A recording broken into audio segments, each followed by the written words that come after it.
Okay, it's our great pleasure today to have Hao Zhang from Tsinghua University to give a talk. And okay. Let me see. And his topic, the topic today is student and factorization of smooth and nodal conformal blocks in block CFT. Welcome. Okay. I'd like to thank Professor Wang to invite me to give this talk. The title of my talk today is called solving and factorization of nodal and smooth conformal block in logarithmic CFT. And let me give a brief introduction of the goal of my talk today. The talk is based on the following 4 papers. The first 3 papers is a joint work with Bing Gui, and the final goal of the first 3 papers is to introduce a slowing and factorization property in logarithmic CFT. And there are many applications of this SF theorem. And in my talk, I will mainly introduce the relationship between the slowing and factorization theorem and topological modular functor. And there is another application which relate the pseudo trace approaches and the co-end or end approaches in logarithmic CFT. And in particular, we can obtain the proof of the Gainidov and the Runkel theorem. But in this talk, I will not focus on this part. The next topic in my talk is based on the last paper here. Maybe I think it doesn't work. Okay, I'll help you. Okay, the last one. And the final goal of this paper is to prove the non-equivalence of the nodal and smooth conformal block functors in logarithmic CFT, which is not the case in the this equivalence is not the case in the original. And since we are considering the logarithmic CFT, throughout my talk, I will fix C2-cofinite ungraded vertex operator algebra, or VOA for short, V, which is not necessarily semi-simple or self-due. Which means that we will consider the examples like the triplet W algebra, the even symplectic fermion VOA, or even the non-self-due VOA like a WPQ algebra. And throughout my talk, I will not assume the rigidity of the modular tensor category mod V here. The mod V is the representation category of V, or more precisely, the category of grading restricted generalized V modules of V. This is a grading tensor category, and it is conjectured to be a finite rigid graded tensor category. Okay, to begin with, we have to consider the so-called smooth conformal block functors. Let X be an unpointed compact Riemann surface with local coordinates. The underlying Riemann surface of X is P, and there are undistinct map points on the surface C, denoted by x1 to xn. Each map point xi is equipped with a local coordinate eta I. The eta I has center x9. The smooth conformal block functor is a left design contravariant functor CBX, which is a functor from mod V tensor n to vect. This vect is a category of finite dimensional C vector spaces. The mod V tensor n by a result of Robert-McRae is equivalent to the link product of n copies of mod V. The functor is described as follows.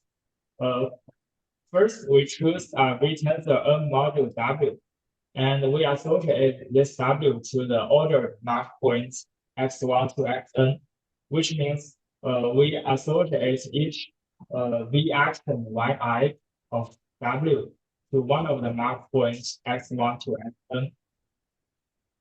Then CBXW, it consists of the linear function of W to C, which are invariant under certain intertraining properties with respect to this ordering. And this CBXW is usually called the space of conformal blocks, or the space of smooth conformal blocks. By smooth, we mean that the axes are compact Riemann surface. We have to distinguish this smooth conformal block functors with the nodal conformal block functors, which is denoted by the conformal blocks associated to nodal curves.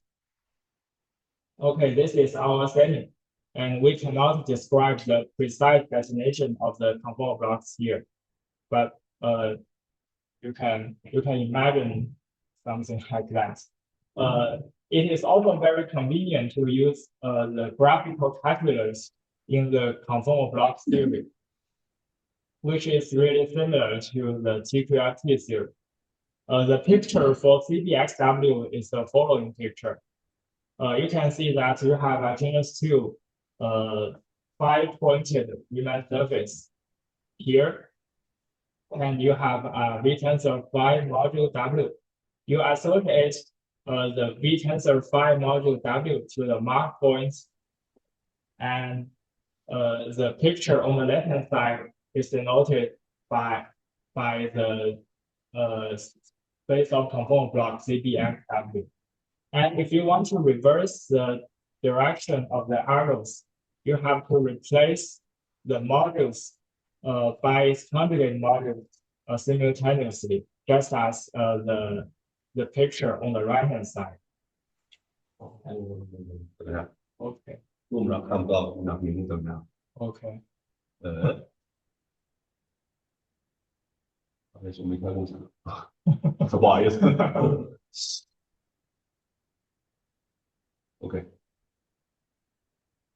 我说不知道啥要说句话，我不知道在说什么。OK。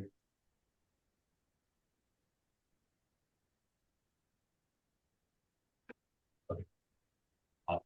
Okay. Let's continue.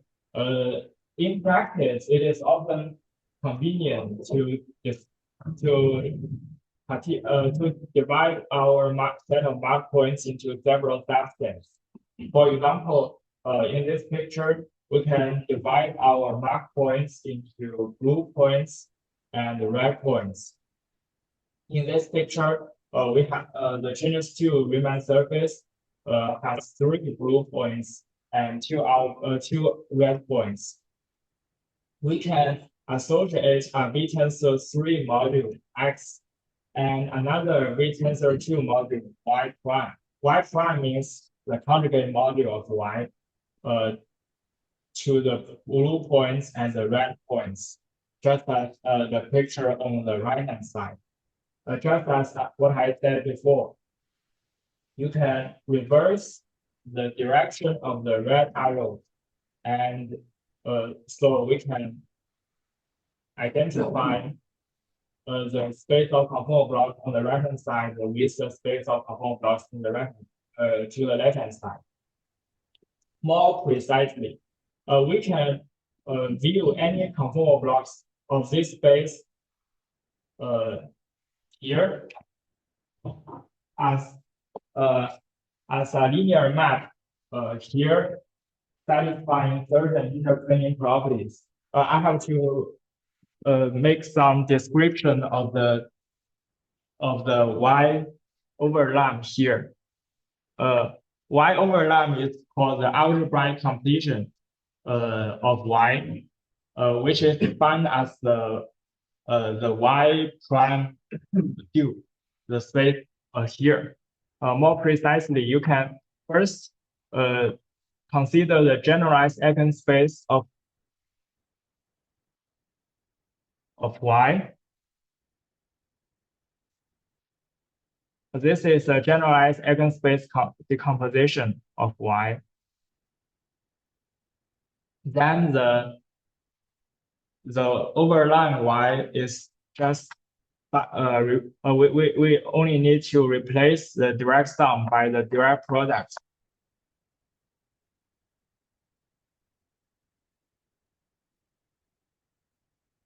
You can also view this as the definition of Y overline. So it is convenient to regard the conformal block here and the conformal block here as the same thing.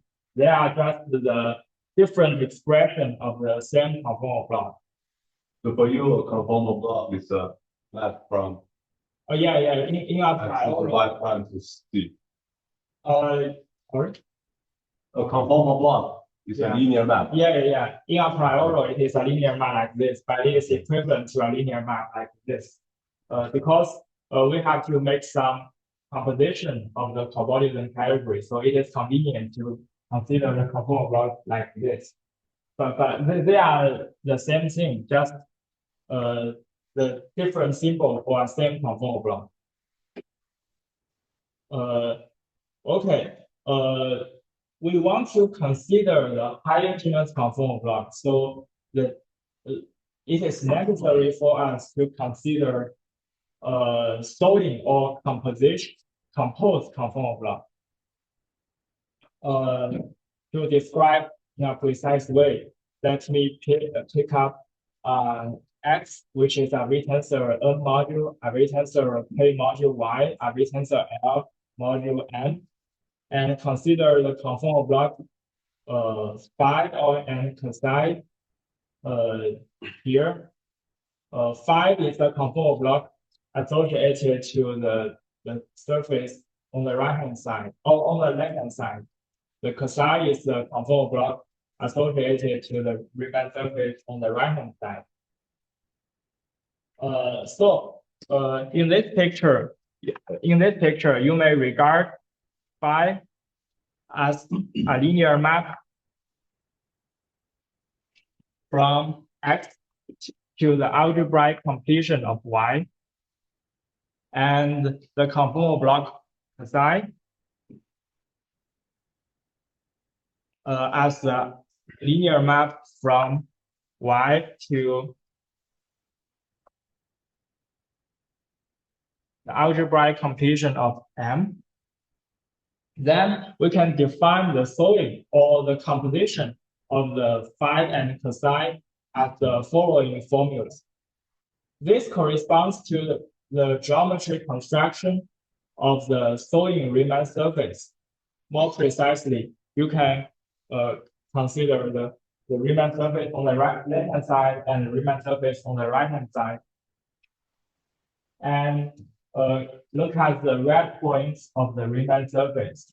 You use the local coordinates to cut off a unit disk of each red mark point and glue the remaining annulus to get a Riemann surface of higher genus, like the Riemann surface here, which is a Riemann surface of genus 4. So what is lambda? Okay, I will describe it later. Here. So P lambda is a P lambda bullet is algebraically we can define the sorting and composition of phi and cosine as the following infinite sum, where P lambda bullet is a projection map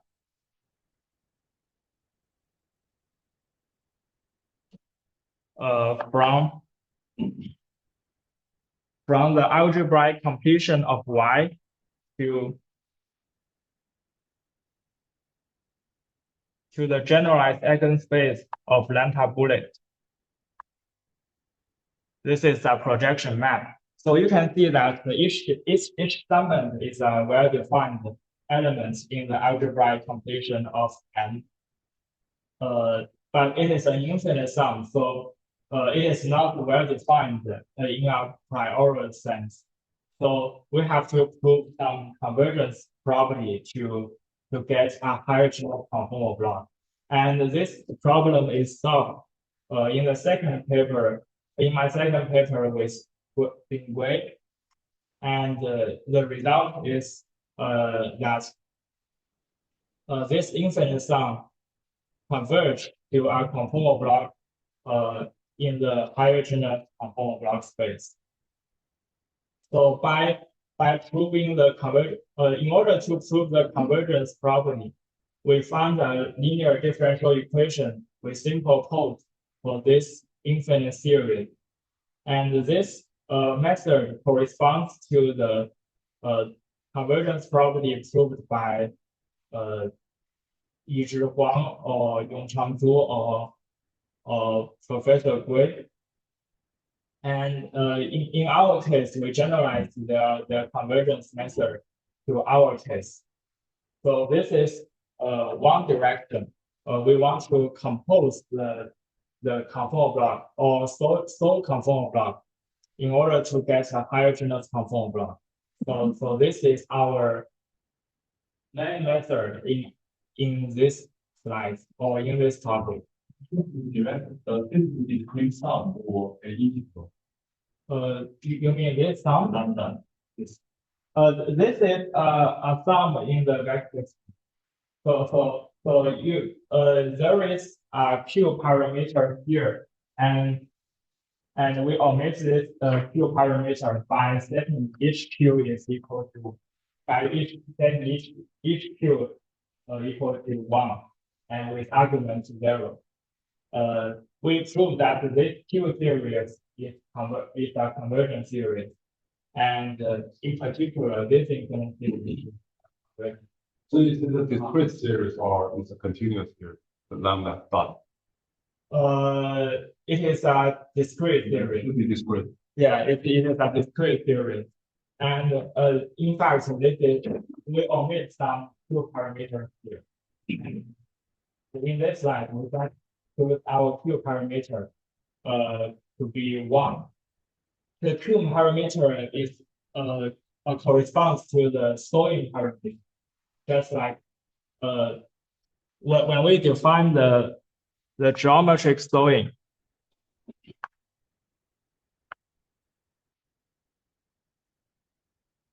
for example, this is the local coordinate CE or C1, and this is another coordinate pi1. Then the gluing or sewing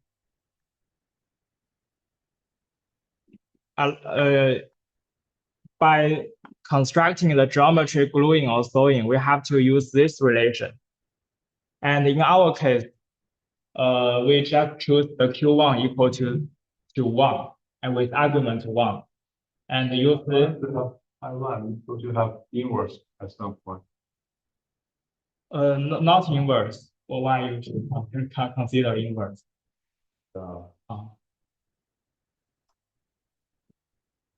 Maybe you are. This is the local chart because from the surface to a region. Yeah. And Taiwan is a surface. Yeah. So you use the inverse. So maybe you want to consider something like that, Q1, which is the inverse of pi1. And this is this is just different description of the same sewing relation. We just put 2 local coordinates on one side and describe the relation like that. And for example, in this picture, we have 2 sewing local coordinates. With multiplication, not composition. That's my question. Is it composition or multiplication? This is the multiplication, but not composition. Because these are 2 functions, so you can consider them as 2 functions. Okay. So do you have any questions on this slide? So this theory is convergent in what sense? Absolutely and locally uniform. Again, we omit some parameter here, Q here, and this convergence is with respect to the local parameter 2 bullets here. And the convergence is like the absolute and locally uniform convergence.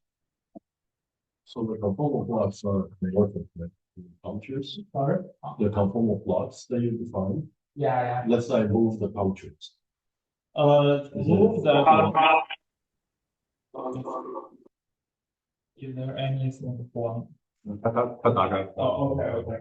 So conformal block.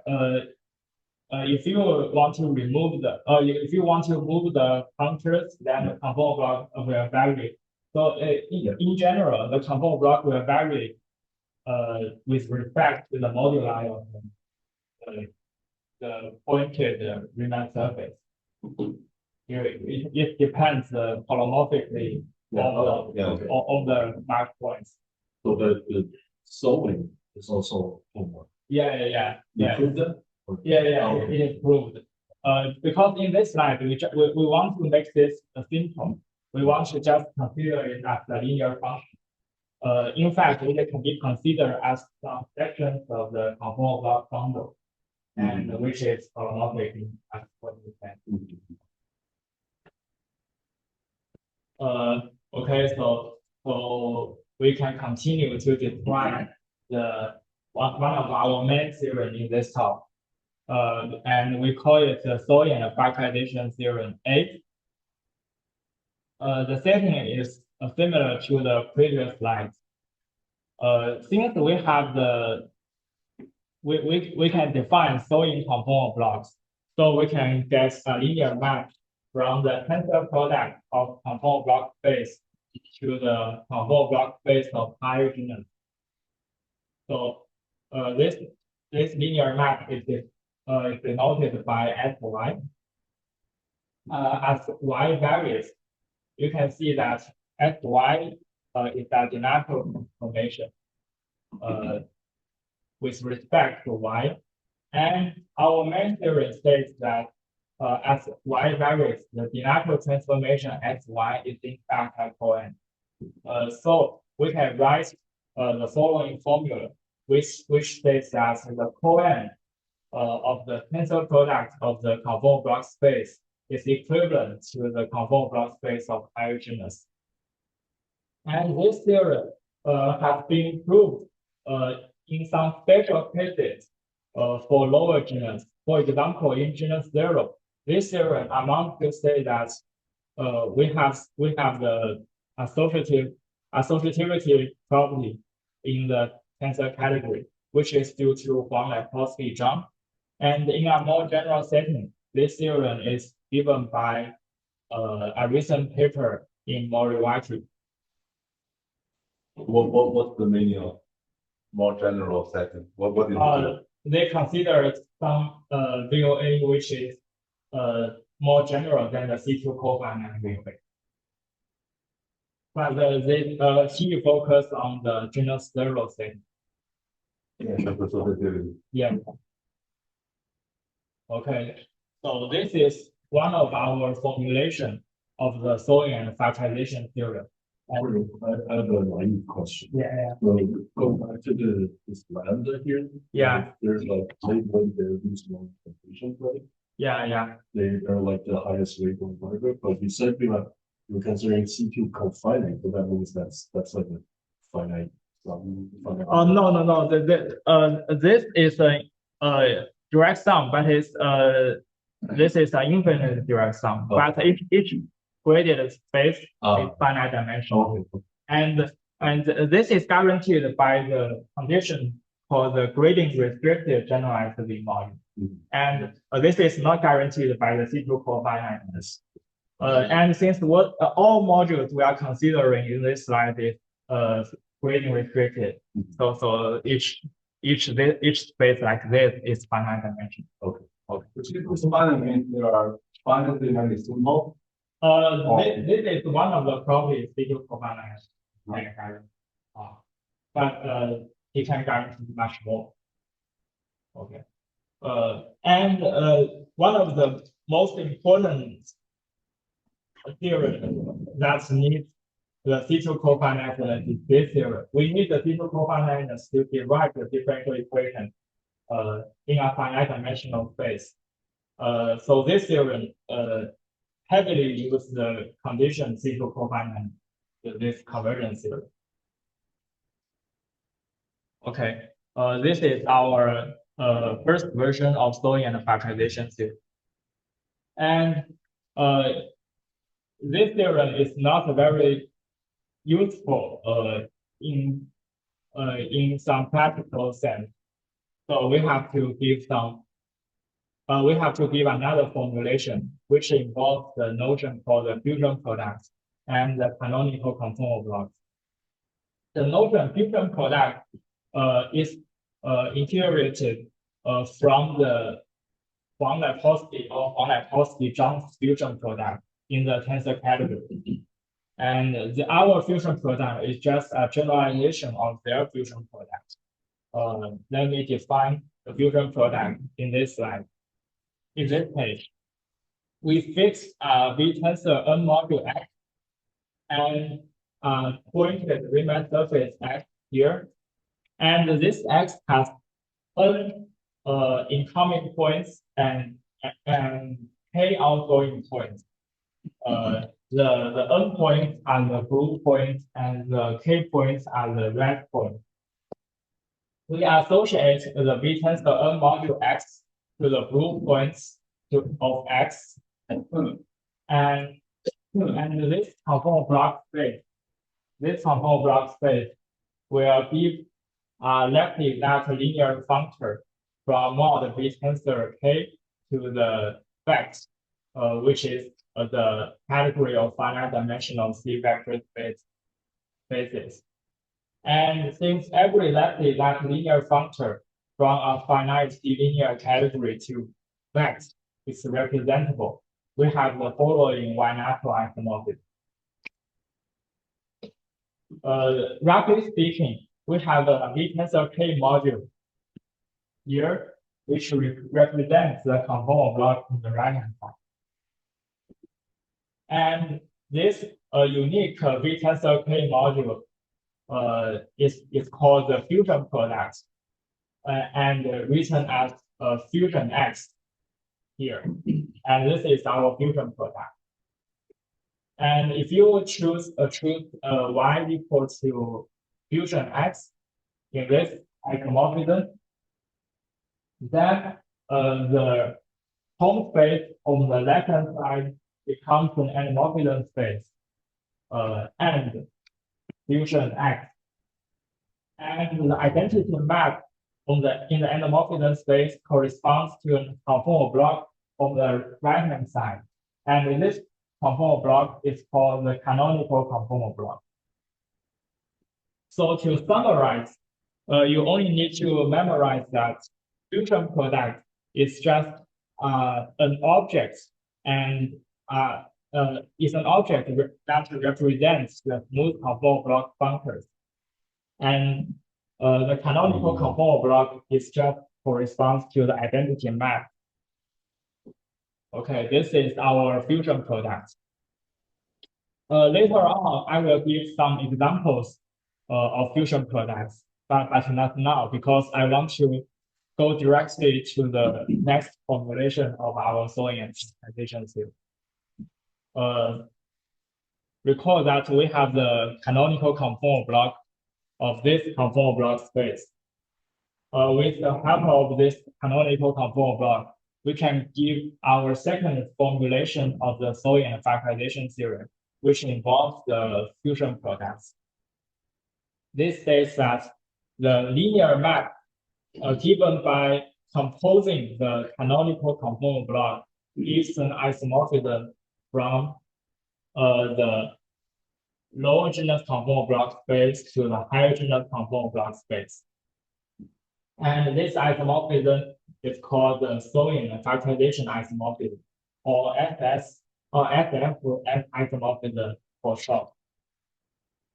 You can see that roughly speaking, this theorem tells us you can replace the red part of the higher genus conformal block space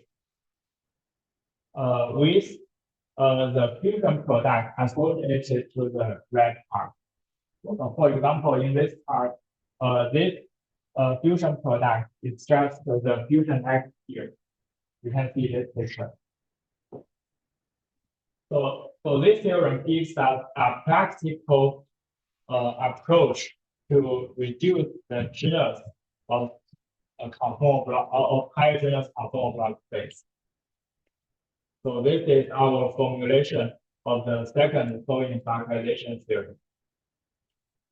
Do you have any questions? Okay. So in order to help you understand this better, I will give some examples and show that the Y Fourier factorization theorem A implies the Fourier factorization theorem B.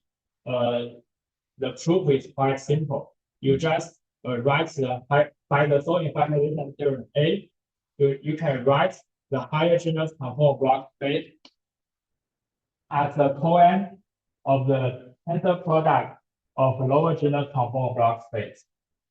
And by our definition of the fusion product, you can identify this conformal block space with this home space. Then, by a result due to Logarithmic and Fuchs and Schreiber, the coend of the home functor and another functor is equivalent to their composition. So we can identify this coend with the lower genus conformal block space. So the proof why Fourier factorization theorem A implies the Fourier factorization theorem B is quite simple. You just use some known theorem to give the proof. And also, so you use this representativity result. Yeah. Which tells you that there's this fusion product and you got to think that some of this, but you can also do that right? Conformal block. Yeah, of course. You mean the right conformal block is this conformal? Yeah. Of course, you can. This is just symmetric, right? Of course, you can replace the conformal block on the right hand side if you something. So because here you're using the fusion product of two genus. Yeah. Surface. Yeah. But the guy on the right is only one genus. So yeah, of course you can do that. Does it from you like do this like a shrink one genus, shrink another one? That's the same as shrinking two. Yeah. Of course, and this I think this corresponds to the third formulation of the Fourier factorization theory. I will give this later on. Okay. Maybe I can give this here. There is in practice we can draw a picture here, and by sewing we can sew this to surface to get a genus 4 surface.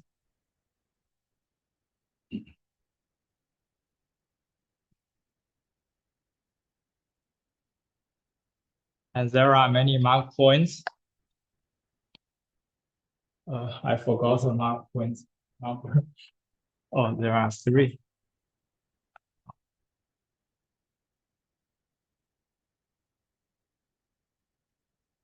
And there are 2 ways to get the fusion product. For example, you can associate X to this Riemann surface, and you can get a fusion product of the, for example, this is called X, and this is called Y, and this is called the sewing of X and Y, which is geometry. And we can have the fusion product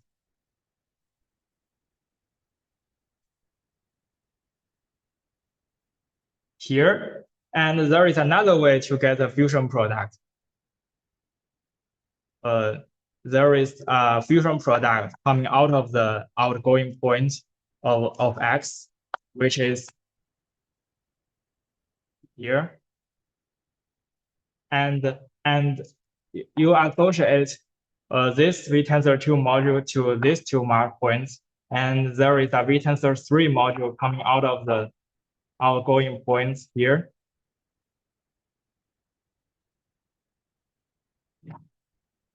And these two are isomorphic. And the canonical conformal block is just, this canonical conformal block is just obtained by composing this and this.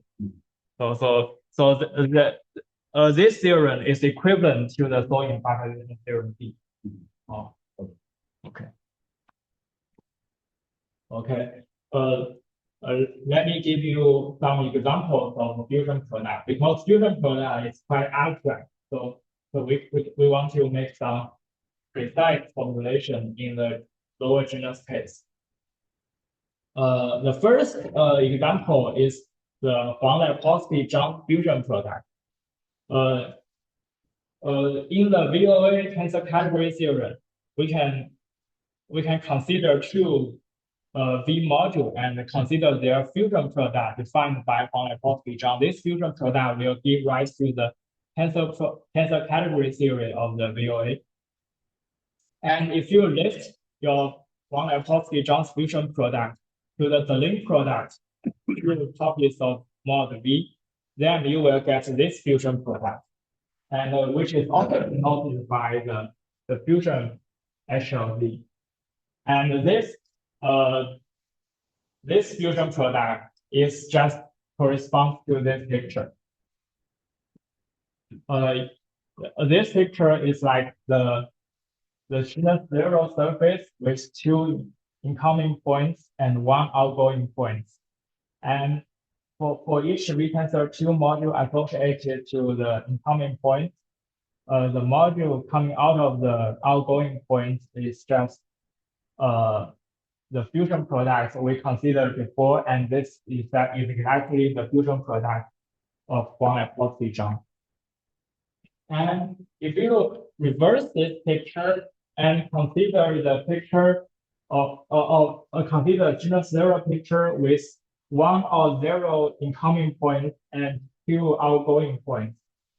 For example, in this picture, we consider 0 incoming points and 2 outgoing points. And we associate a V tensor 0 module, which is equivalent to the vex, the category of finite dimensional vector space. And you associate V to the 0 incoming point, and the V tensor 2 module coming out of the outgoing point is isomorphic to the N or the co-evaluation objects in mod V tensor 2. And you can see this is the end, not the coend. And this tensor product is over C, not the VOA's tensor product.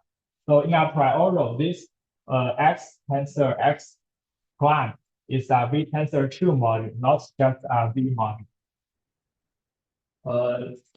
This end object is usually considered in the diagonal CFT, and in some tensor category or some T2FT people's paper, they use this object to define the topological modular functor. For example, in Lucas Loick's paper or the Lucas Mueller's paper, they consider some object which is similar to E here to define or to construct the modular functor in the Grothendieck Verdier category. And the third example is the Liu-Barthélemy construction L, which is defined by the composition, which is defined by applying the HLV product to the co-evaluation object E here. And this L is a V module, and this by this theorem we just stated before. Here, this is usually called the transitivity of the fusion product. By the transitivity of the fusion product, this L this geometrical construction L is isomorphic to the fusion product associated to the torus with 0 incoming points and 1 outgoing point. The fusion product associated to this picture is isomorphic. And so what's the relationship between L is a Hopf algorithm using this. this is a long story. This is not easy. But if I try to prove or not. We can prove that, but it is a really complicated story. The whole algebra structure is easy, but the algebra structure is not. And we plan to write some papers about the proof algebra structure of L, but it is not. I cannot. So one comfort torus is the Hopf algorithm. But yeah. You use it. Yeah, we use this, but there are some in practice. Maybe we can talk about this later on. And in the self-field and the rigidity case, by the way, if this self-field, then the mod V is conjectured to be rigid. So, but this conjecture is not true, so we have to assume this. And if these conditions are all satisfied, then the mod V is a factorizable finite category. And in this case, L is isomorphic to the usual Logarithmic coefficient here. Because you can identify this n with a coefficient and the tensor product or the fusion product commute with the coefficient, so you can change and the coefficient because of dual. Yeah. But in our case, our case is corresponds. I think it is corresponds to the Grothendieck-Verdier category, so you cannot just change the order. Okay. This is some examples of the fusion product. What kind? Okay, this is too late. It's okay, we can go over. Okay. So our first application is the self-folding picture via the end E. Recall that in the previous page, the end E is the fusion product of D associated to the inner 0 sphere with 0 incoming and 2 outgoing. And we let omega be the canonical conformal block of this fusion product. Then the composition by composing the canonical conformal block omega, we get the Tholen factorization isomorphism from this space to this space. And this picture corresponds to the usual Tholen factorization isomorphism, which is given by Damiolini, Gibney, and Carafta in the original CFT case. So in a word, you can view our Tholen factorization theorem as a generalization of their result to the logarithmic CFT. In a word, you can replace the red part by the end E to get this picture from this picture, which is the genus of this picture is lower than the genus of this picture. To summarize, factorization of the smooth conformal block functor here is given by the end E here. So I want to compare the smooth conformal block functor with the nodal conformal block functor. So we have already obtained many results of the smooth conformal block functor. So I can write something here. So our strategy to deal with the smooth conformal block functor is called the Tholen factorization theorem. And the objects we are considering in the smooth conformal block functor here is called the fusion product thing.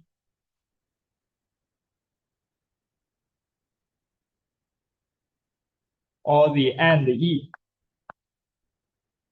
The and E. So this is what we want to say about the smooth conformal block functor. Another application is the connection of the topological modular functor. Recall that we already talked about the Liu-Bach-Stringholt construction L, which is a V module associated to the torus with 0 incoming and 1 outgoing. Let alpha be the canonical conformal block associated to this fusion product. Then the linear map by composing alpha gives the Sawing and factorization isomorphism from this conformal block space to this conformal block space. Again, we can replace the red part by the fusion product of the red part, which is L, the Liu-Bach-Stringholt construction. So a simple corollary of this theorem is that we can identify the space of conformal blocks for an n-pointed smooth Riemann surface with genus G to this home space. This proof is quite simple. You can just draw the picture like the G handles, which handles correspond to one genus, and you can replace each genus. Then you can identify a genus G surface with a genus 0 surface, which corresponds to the home space. So the proof of this theorem is just a simple application of the Sawing and factorization theorem. Okay, let me go into the comparison between smooth conformal block functor and nodal conformal block functor. So to begin with, I want to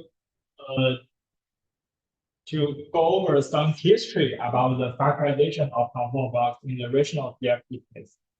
And we review how algebraic geometers obtain factorization of conformal blocks by infinitesimal smoothing of nodal conformal blocks in the rational CFT. So in the following two pages, we assume that V is ungraded C2-cofinite and rational. By rational, we mean that the category is semi-simple.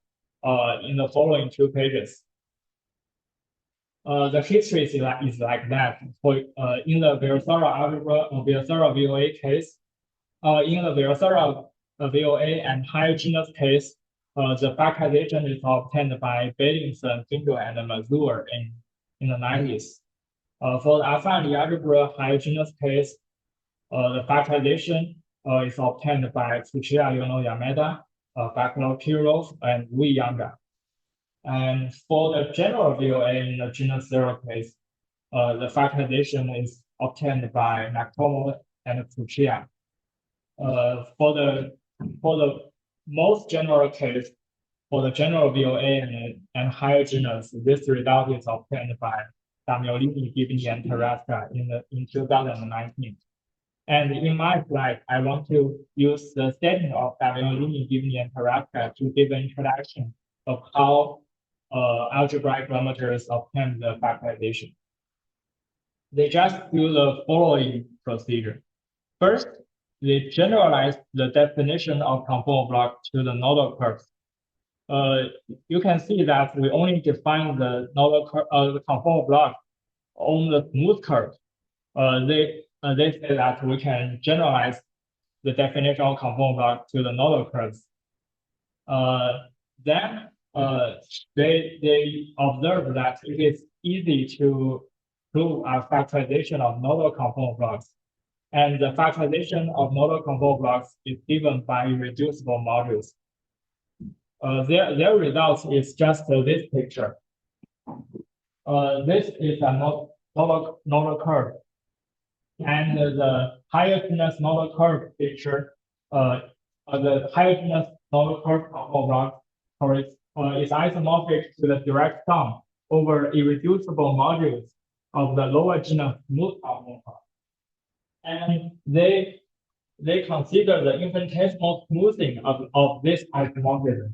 And they use the infinitesimal smoothing to prove that the spaces of conformal blocks, no matter smooth or nodal, form a vector bundle over the MGN bar, which is a compactified moduli space. The most important part of the vector bundle structure is that whether the dimension of the normal conformal block is equal to the dimension of the smooth conformal block, because the most difficult part is the boundary of this moduli space. You have to prove that the dimension will not change when the surface goes to the boundary. In particular, use the locally free or the vector bundle structure. They obtain the factorization of the smooth conformal block given by reducible modules. You can just imagine that they smooth this lower curve to get the smooth curve. This isomorphism, Yeah. is by definition, or what? This is not just straightforward, but it is. You have to define this right first. You have to define. No, this is not the definition. So the definition is the definition relies on the normalization, but this is the normalization, but this is not quite straightforward. The definition is just of this definition like that. No. So they first proved this isomorphism. Yeah. Or other people proved this isomorphism. Oh, they first proved this. They first proved this isomorphism. Yeah. And this is also proved by.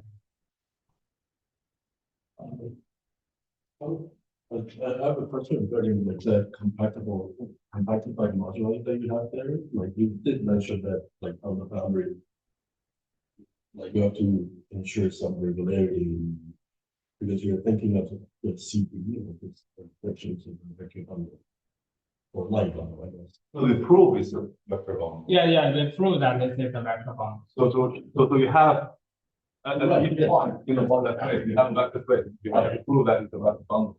Yeah. Right, The most difficult part of this proof is whether dimension is not. At the bundle. Okay. Yeah. Because so like coherent shift enough time. right, yeah, exactly. So I'm wondering like the guy on the left, right, which is we just defined. Yeah, for that equation, the guy on the left. Yeah. Each of those guys you can define it as vector bundles over nodal curves. Yeah.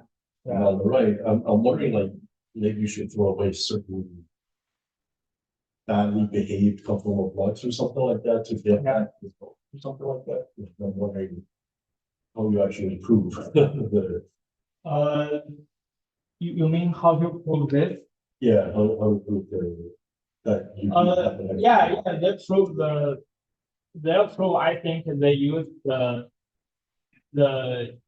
so-called infinitesimal smoothing used some formal power series method, because they just consider something similar to this smooth picture as the formal power series picture, and with this intermediate thing, they just get this theorem.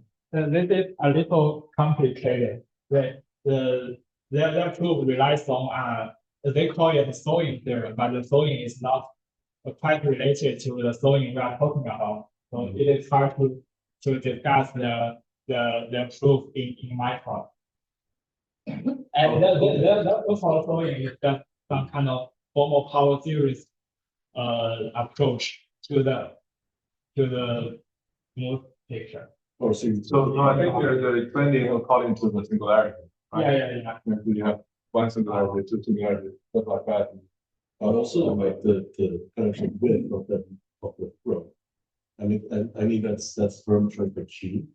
Yeah. Yeah, so I think as you said, like it's a power series argument, so you can't have Yeah. Q in there. Yeah. Okay. Yeah, it's something like that. Okay. Yeah. Okay, so this is the rational CFT case. So we are now we are now again return to the assumption that V is ungraded and C2-cofinite. We remove the assumption rationality here. In this picture, it is not hard to get the nodal factorization. This is the nodal factorization in the logarithmic CFT case is obtained by Damiolini, Gibney, and Krashen in 2022. They introduced a notion called the mode transition algebra A.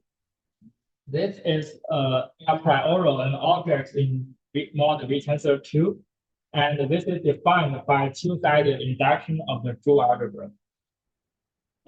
Later on, they proved that this is an associative algebra. But in my talk, I only need the mod V tensor 2 module structure, not the algebra structure. We only need this structure. And they proved the following theorem, and we call it the factorization of the nodal conformal block. Their theorem states that we have the isomorphism between the smooth conformal block space, which is related to the mode transition algebra A here, with the nodal conformal block space of higher genus on the right-hand side. So to summarize, their theorem just states that you can replace this red part by the mode transition algebra A here. You can see that in the logarithmic case, irreducible V modules is not enough to consider even the nodal factorization. So they introduced the mode transition algebra, which is related to the two algebra. So we can describe genus zero conformal blocks via the end and the mode transition algebra. We apply the theorem of DGK to the genus zero case. Then we can get this factorization of the genus zero conformal block. You just replace this nodal part by the mode transition algebra A to get a smooth conformal block and identify the smooth conformal block with its home space here, which is a home space in the mod V tensor 2, the category mod V tensor 2. On the other hand, we can consider the zero conformal block space here. Then this space is isomorphic to the home space, which is well known.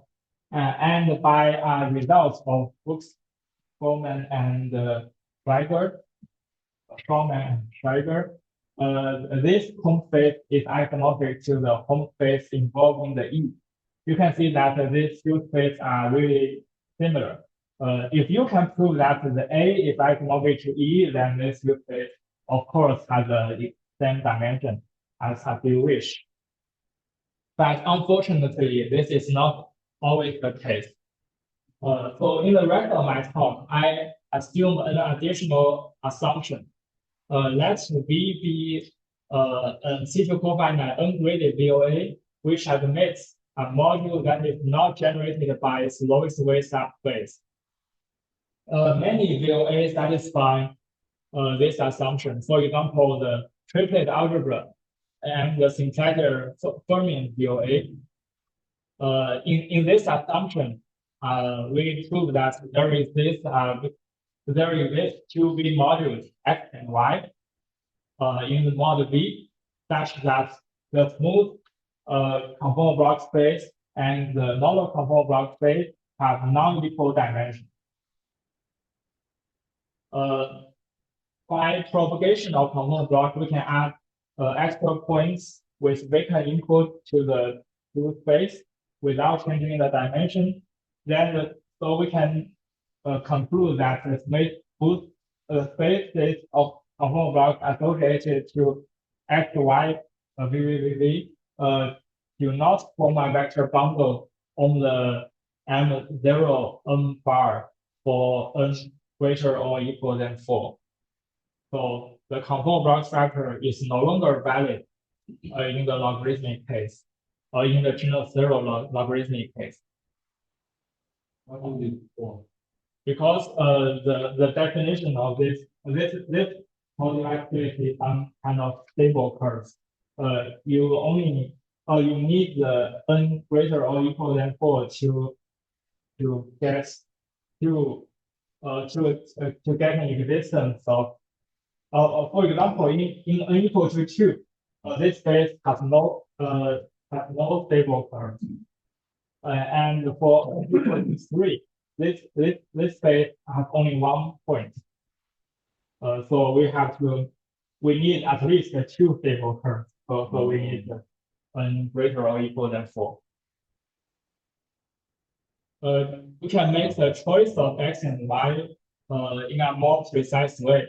In the proof of above theorem, we in fact choose x to be an indecomposable projective field module that is not generated by its lowest weight subspace, and y to be an indecomposable projective module or irreducible modules. More precisely, if V is a triplet algebra, we can choose x to be the projective cover of x1 minus, which x1 minus is the unique irreducible module with maximal conformal weight. So we just use this projective cover to prove our theory. And a simple corollary is that we can deduce that the end E is not isomorphic to the mode transition algebra A. Recall that we have the true isomorphism. And these two spaces, we prove that these two spaces have non-equal dimension. So it is impossible that this E is isomorphic to this A. So we conclude that the end E is not isomorphic to the mode transition algebra A in mod V tensor 2. And this is a question asked in a recent paper of Danielini and Voigt. They asked that what's the relationship between B and A, and this is one of, I think this answers partially of their questions. In this case, we just give a negative answer. In this assumption, we just give a negative answer, and so we answered partially of their questions. Okay, that's all for my talk. Thank you so much. That's all done. Are there any questions? So which one is bigger? So which of the space is bigger? You cannot see this from my proof. You can only show that they're not equal. Oh yeah. But you cannot compare them. Prove them. Yeah, this is another question. This is another question. Okay. So how do we prove they're not equal? In fact, we can show that we can give some phenomenon of why they are not equal, because you can see that by the definition of the mode transition algebra A, it is obvious that A is as a left V module generated by its lowest weight subspace, and E is not generated by its lowest weight subspace. Because if E is generated by its lowest weight subspace, then all modules are generated by its lowest weight subspace. We can use some argument to prove that. So by assuming that plane, then you get some quantity. Yeah. We use in my paper we use some we have some argument that if such dimensions are equal, then we get some isomorphism between some modules. And on the one side, the module is generated by its lowest weight subspace. On the right hand side, the module is not generated by this kind of argument. And the argument needs some projective cover also. So you don't expect the thing that's not generated by the lowest weight subspace. We do expect this is bigger. I think there is some result which says that which one is bigger, but I have to check some. Yeah, it seems that E is bigger than I think maybe A is the reflect of E. yeah, I think but I have to check some this ratio, I think. And I expect that all C2-cofinite ungraded VOA has some polygon which is not generated by example. I think that we can remove this condition because this is always true. I think I conjecture that this condition is always true under this assumption.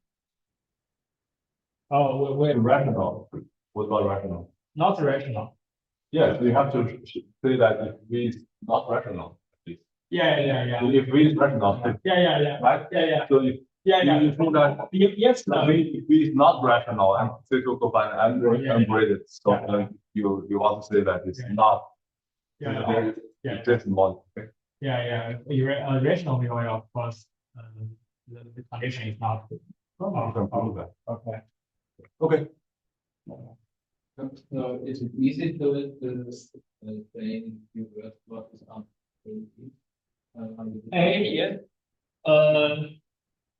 you just said it's I think their characterization use some kind of universal algebra is something like there is a true algebra. You consider true algebra as the two-sided algebra of the universal algebra of 0 degree. Then you can consider the AV as the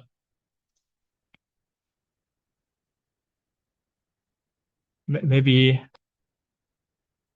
as a two-sided module of this. Then you can use the induction to define the A. Roughly speaking, if you want to define the A in an algebraic way, then it is the algebra like this. Maybe you have to consider the two-sided induction. I have to write the tensor 2 here. And in fact, in my paper, you can we say that you can just define the A to be the V tensor 2 module that represents this conformal block and show that this is lowest generated. So in my proof, we only need the fact that the A is lowest generated. So we don't need the general construction of the mode transition algebra A from the two algebra AV. We only need the fact that it is lowest generated. So we can just define the A to be the module that represents this Nodal conformal block. And all our proof will go on using this. This A or V is A and V is the true algebra. Okay. So if it's C2-cofinite, it's the finite dimensional algebra. Oh, yeah, it is a finite dimensional algebra. I see. Okay. So do you know like the physical interpretation of this condition? C2-cofinite. No, the fact that you don't admit a module that's generated by the lowest. Physical concept. Sorry, I don't have the patient.